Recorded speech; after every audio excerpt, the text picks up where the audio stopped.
중국 문자에 의해 자형의 변천, 오, 예서.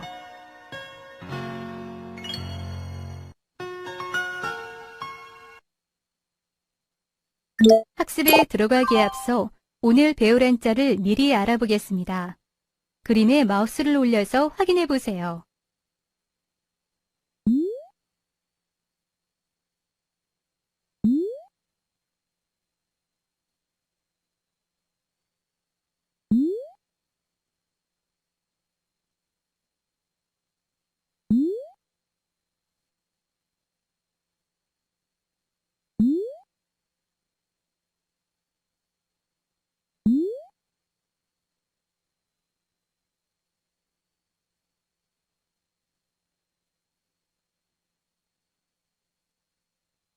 학습에 들어가기에 앞서 간단한 퀴즈를 풀어보도록 하겠습니다.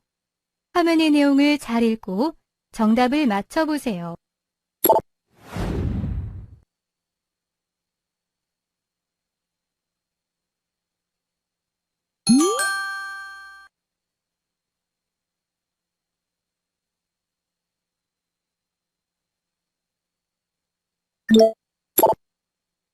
이번 시간의 학습 내용과 학습 목표입니다. 이번 학습을 통해 예서의 기원, 특징에 대해 설명할 수 있으며 동물류에 관련된 부수 글자에 대해 설명할 수 있습니다. 그럼 학습 내용과 학습 목표를 잘 숙지하고 학습을 시작해 보세요.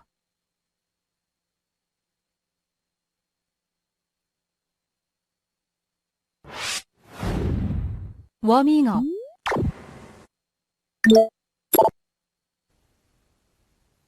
중국 문자에 의해 4주차 제2안입니다. 이 시간에는 한자 자형의 변화 중에 발전 과정 중에 예서에 대한 이해를 하겠고요. 그리고 부수로서는 동물에 관한 부수를 좀 다뤄보겠습니다. 예서에 대한 이해는 우선 예서의 기원, 그리고 예서의 특징을 살펴볼 건데요. 예서의 기원은 즉 진시황이 문자를 소전으로서 문자를 통일하였다고 우리 지난 시간에 배웠는데요. 반면에 소전을 일일이 쓰기에는 사실 좀 번잡함이 있습니다. 그래서 당시에 죄수들의 관리를 위해서 보다 간편하고 쉬운 즉 행정문서를 쉽게 다루기 위한 문자가 필요했는데요. 즉 쓰기가 조금 번거로운 어려운 소전을 대신하는 문자를 쓰게 되었는데 그게 바로 예서였다. 즉 상형의 회화적인 요소가 소전에 좀 살아 있었는데 그 회화적인 요소를 완전히 털어버리고 문자의 기호적인 요소로서 이제 완성이 된다고 할 수 있습니다. 즉 우리가 오늘날 쓰고 있는 한자의 기본 자형은 이미 예서에서 거의 90% 이상 완성이 되었다고 여러분들 보면 될 것 같습니다. 즉 우리가 사용하고 있는 오늘날 해서나 예서나 한자의 자형 형태는 크게 다름이 없습니다. 그리고 부수 글자로서는 동물에 관련된 부수 글자로서 주로 앞에 부분은 날아다니는 동물로부터 시작을 해서 네 발이 달린 동물에까지 동물에 관해서 살펴볼 것입니다.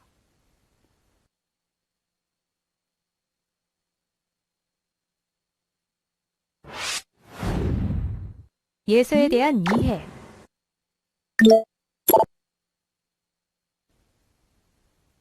그러면 예서에 대해서 우리 좀 구체적이고 상세하게 한번 알아보기로 하겠습니다.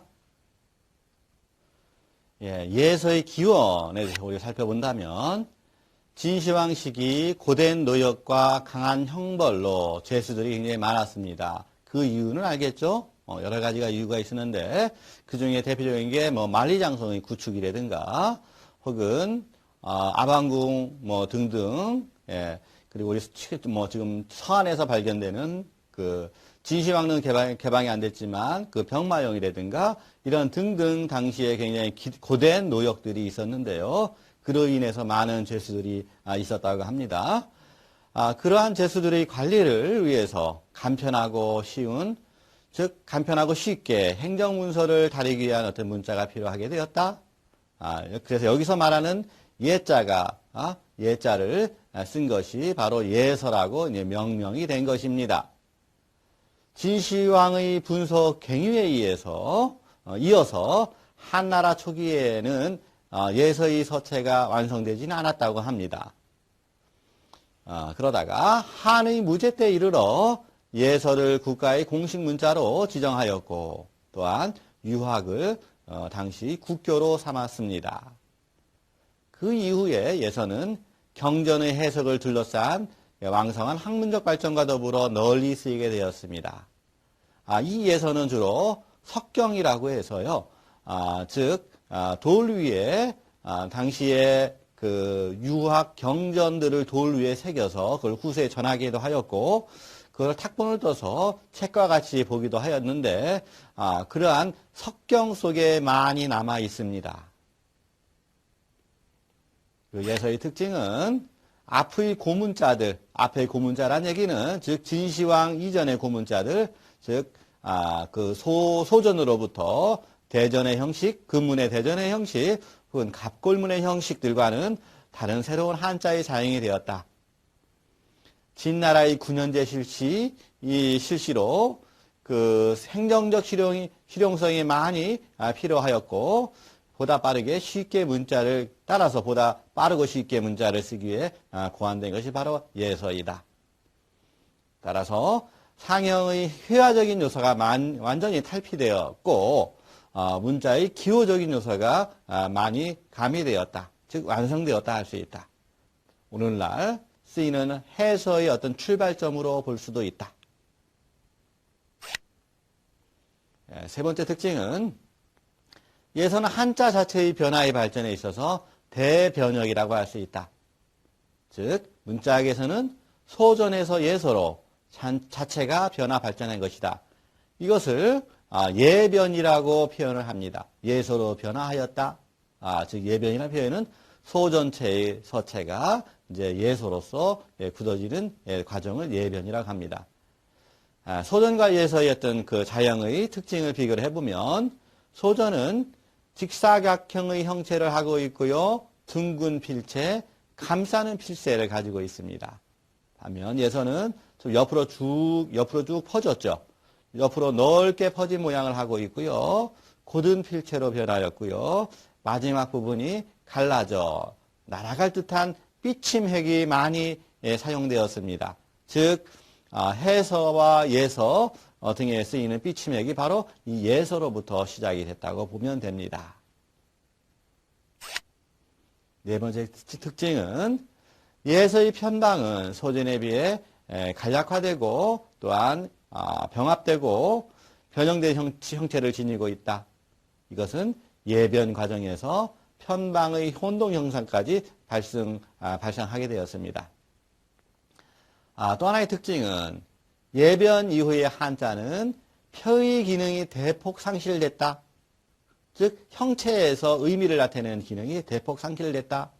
즉 순수한 부호적인 성격을 띤 문자로 새로이 탄생하였다고 정의할 수 있습니다.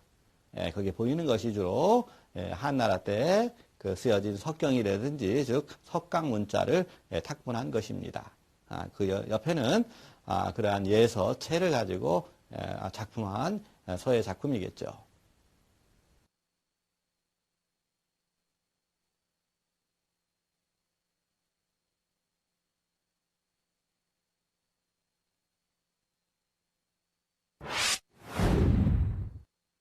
동물류 관련 부수 글자.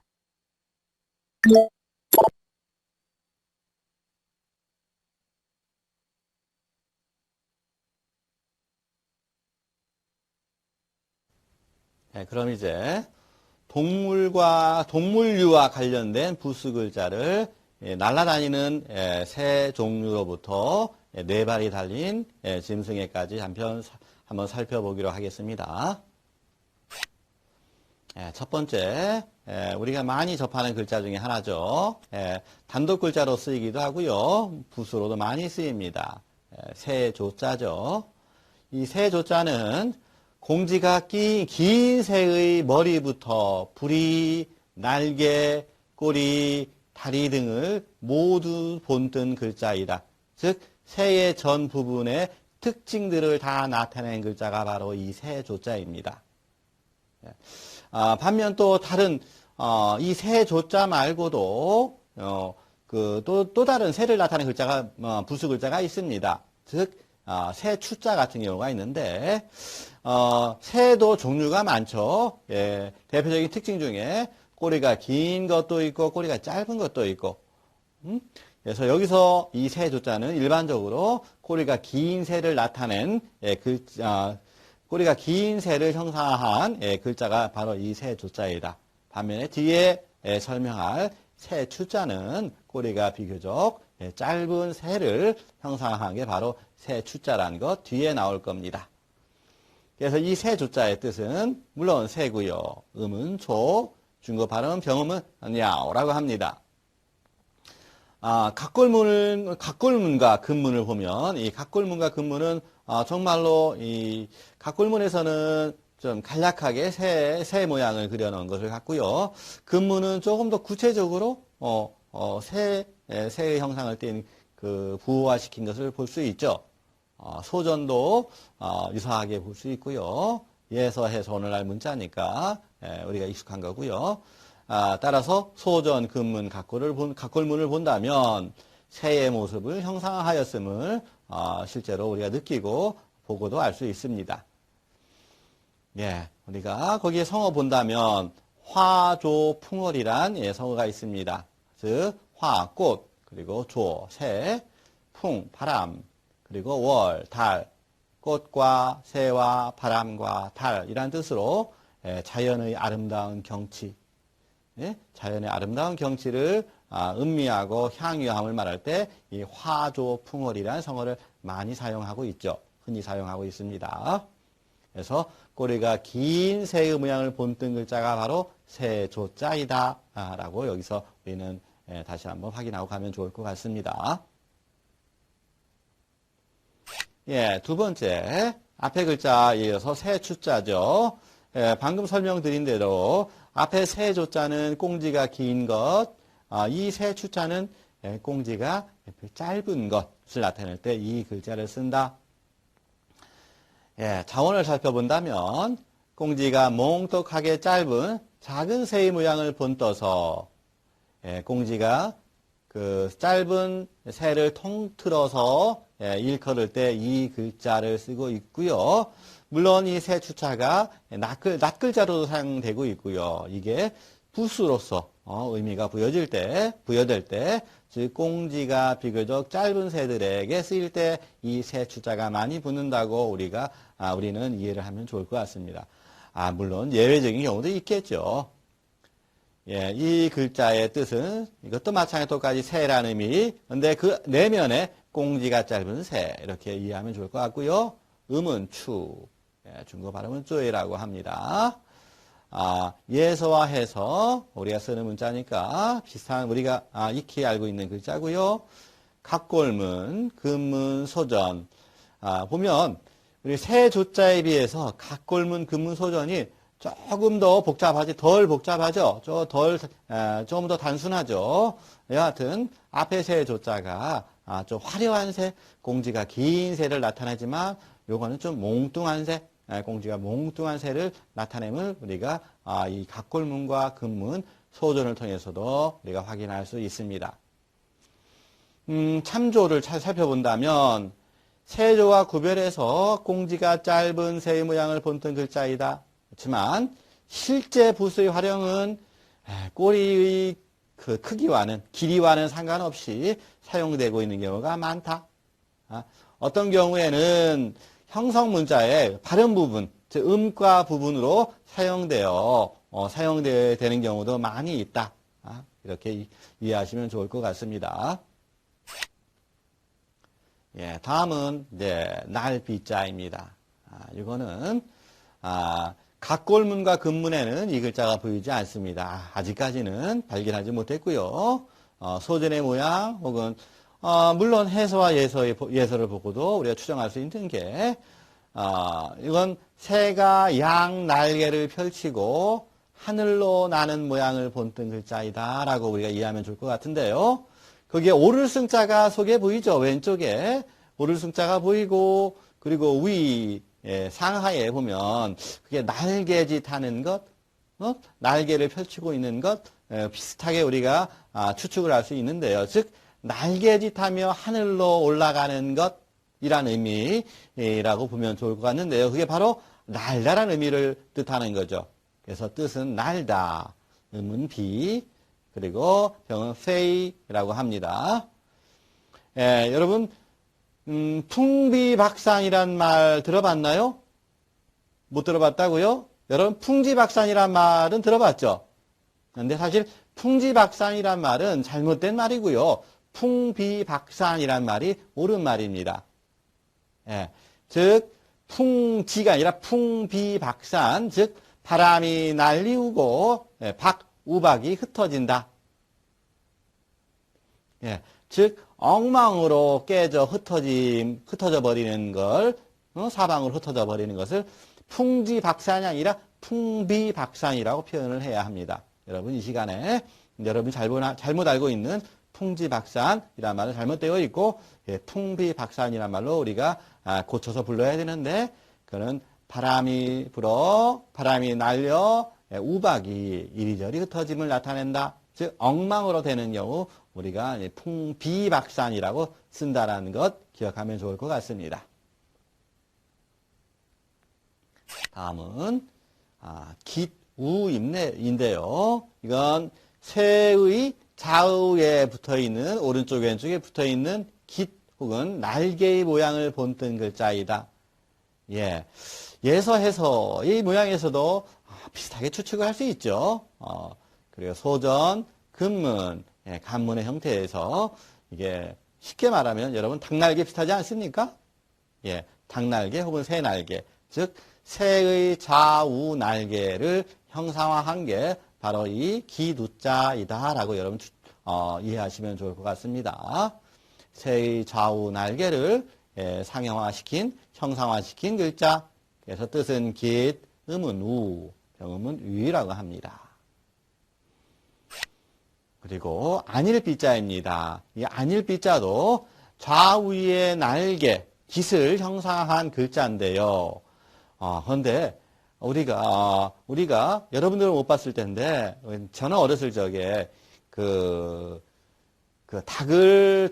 닭을 사고 팔 때 닭이 날지 못하도록 날개를 꺾어서 엇걸리게 하는 경우를 종종 봤는데요. 즉 그 모양입니다. 즉 새의 두 날개가 서로 반대 방향으로 펴져 있음을 나타낸다. 우리가 전에 어그러질 천자 배웠죠? 어그러질 천자는 뭐예요? 두 발이 제대로 걷는 게 아니라 어그러져서 서로 엇갈려서 걸을 때 그래서 어그러지다, 자빠지다, 잘못되다, 이런 것을 배웠는데요. 이것도 유사합니다. 두 개의 날개가 펴졌는데 좌우의 날개가 자기 자리를 잡지 못하고 좌쪽 것은 오른쪽 것은 좌측으로 해서 엇갈려서 펴져 있는 날개. 거기에서 아니다, 잘못되다라는 뜻이 나온 겁니다. 뜻은 아니다, 음은 비, 병음은 페이라고 합니다. 상형 글자이고요. 근문, 간문, 소전, 다 유사한 형태, 뜻을 다 추측할 수 있는 형태를 가지고 있습니다. 다음은 양양자입니다. 즉 뿔이 달린 두 개의 그러니까 두 뿔이 달린 양의 머리 모양을 본뜬 글자이다. 각골문을 보세요. 각골문을 보시면 양의 가장 특징적인 것, 뿔과 머리 부분을 아이콘화시킨 것을 여러분들 볼 수 있죠. 즉 각골문을 본다면 양이다. 우리도 아마 요즘에 아이콘을 저런 형태로 양의 형상을 만들어 쓰지 않나라고 생각이 됩니다. 각골문, 근문 혹은 소전의 형태. 그래서 각골문, 근문, 소전의 형태를 보면 저건 양이야라고 우리가 쉽게 추측할 수 있고요. 따라서 거기서 유래한 해서와 예서를 봐도 양이라고 설명을 할 때 크게 무리가 없다, 쉽게 이해할 수 있음을 우리는 느낄 수 있죠. 뜻은 양, 음도 양이고요. 병음은 양입니다. 성어를 하나 본다면 망양보우란 말이 있습니다. 즉 망양, 망은 없어지다, 잃어버리다. 양을 잃어버리고 보우, 보뢰, 뢰는 곳간입니다. 양을 키우는 곳간, 양을 잃고서 그 우리 곳간, 그 우리를 고친다는 뜻입니다.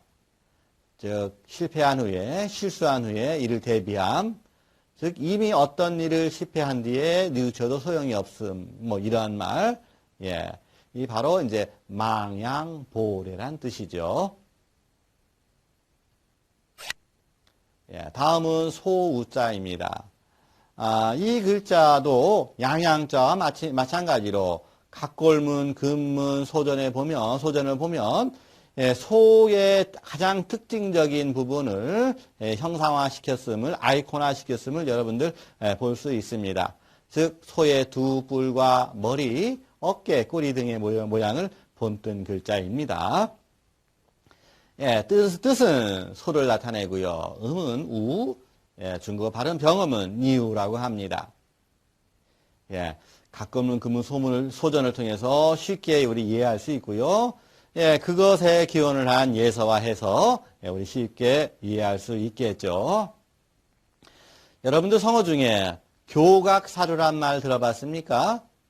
즉 교각, 교는 바로잡다, 교정하다 이런 말이죠. 즉 예전에는 소가, 요즘에 소는 주로 사실 식용으로 많이 키우지만 예전에는 사실 어떠한 일을 시키려고 소를 많이 키웠습니다. 그러니까 근데 소의 값어치는 일단 뿔의 모양을 보고 이 가격을 많이 매겼어요. 뿔이 올바로 난 것들이 일식기 말도 잘 듣고 일단 성질이 비교적 부리기 쉽고 무너지 않기 때문에, 그래서 예전부터는 그 뿔을 바로잡는 그런 것들을 어릴 적에 많이 뿔이 날 때부터 했는데요. 그러한 경우가 바로 교각이죠.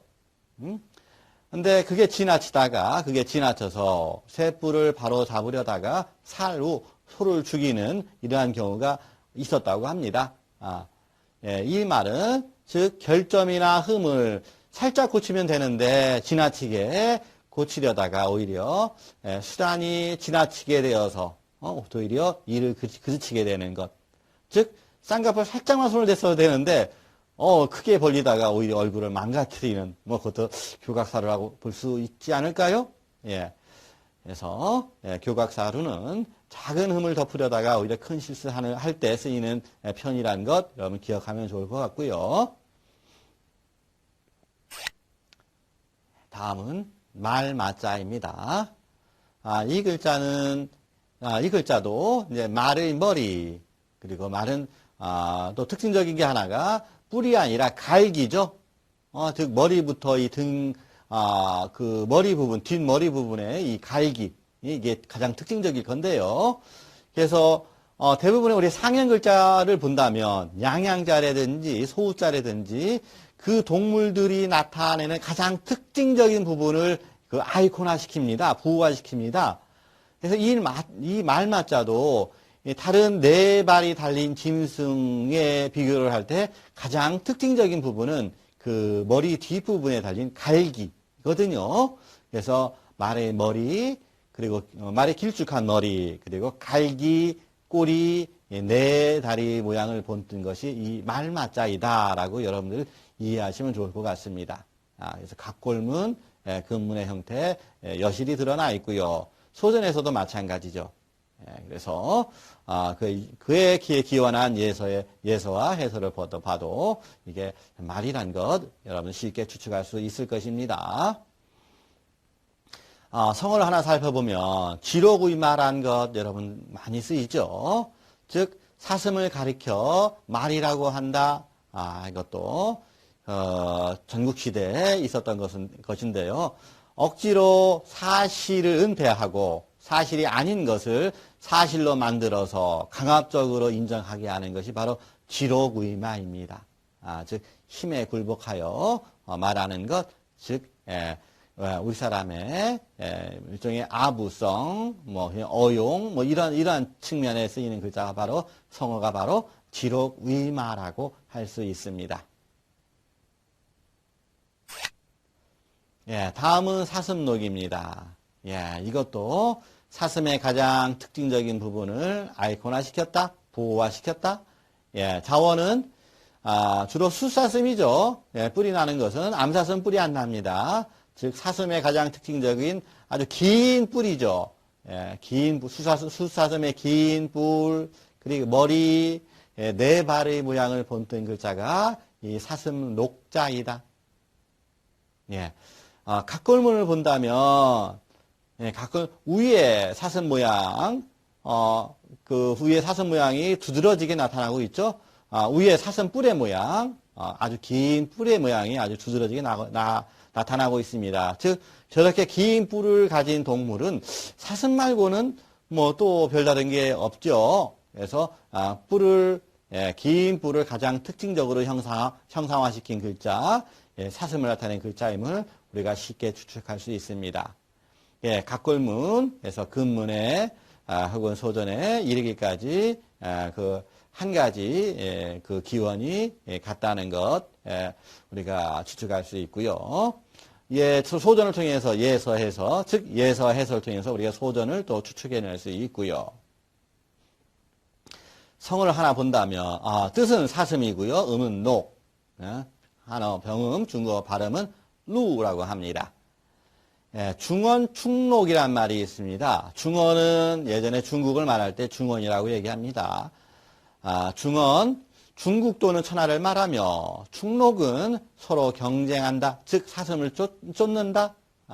즉 영웅들이 다투어 천하를 얻고자 다투는 모양을 중원 충록이라고 합니다.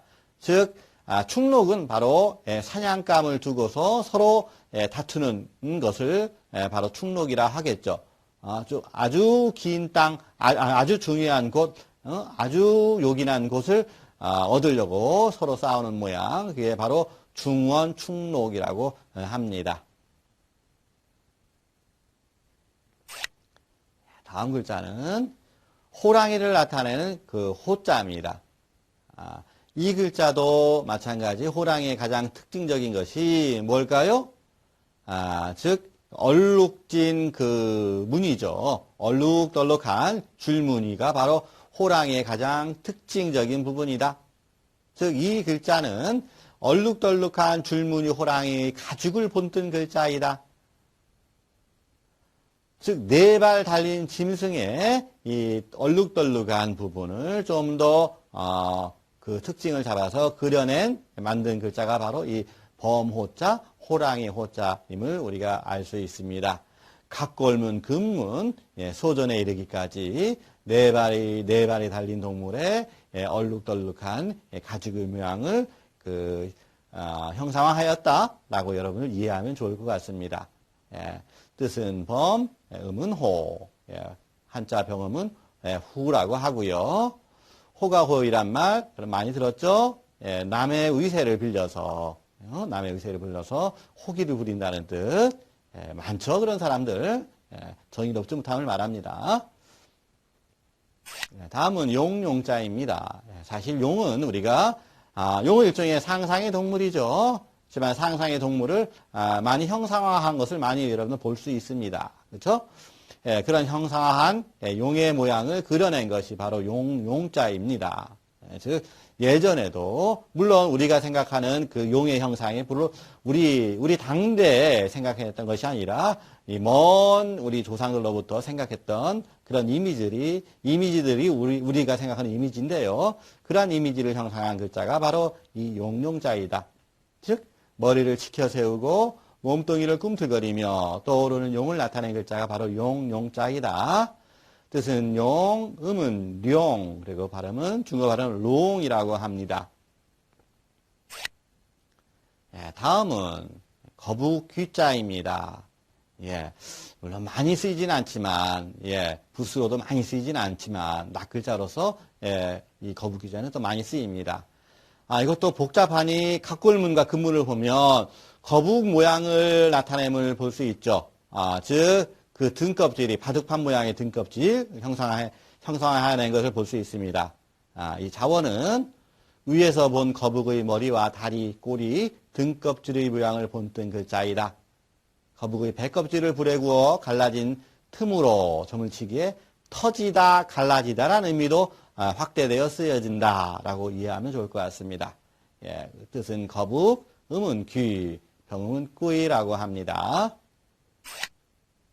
그 다음에 개견자입니다. 이것도 강아지의 모습을, 개의 모습을 형상화한 글자이다. 예, 부수로 쓰일 때는 변형된 부수, 우리가 낱글자, 실용 글자를 배울 때 우리가 그때 다시 언급을 해드리겠습니다. 이것은 개가 앞발을 들고 지저대는 모양을 본뜬 글자이다. 뜻 개, 음은 견, 발음은 치엔이라고 합니다. 다음은 돼지 시자입니다. 돼지 주둥이와 몸통, 다리, 꼬리 등의 모양을 본뜬 글자입니다. 뜻은 돼지, 시, 실. 이 글자도 변형된 부수가 있죠. 이것은 또 그때 다시 이 부분에 대한 이 부수에 대해서 설명을 드려도 될 것 같습니다. 돼지 시자로 쓰인다.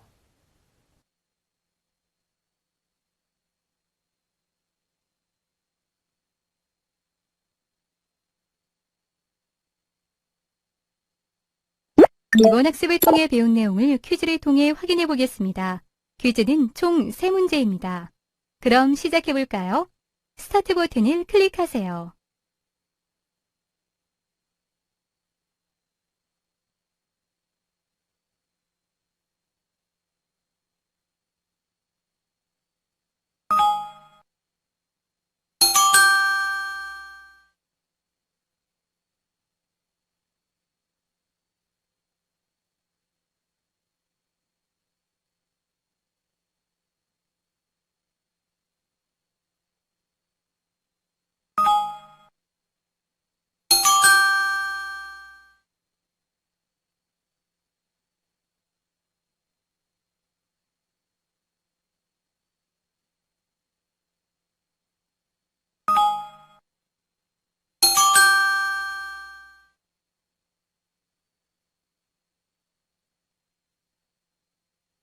오늘 학습한 주요 내용입니다.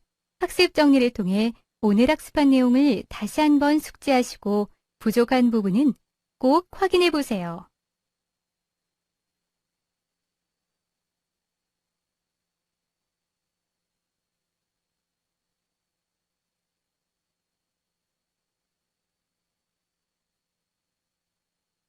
이번 시간에는 자연의 변천 5, 예서에 대해 알아보았습니다. 수고하셨습니다.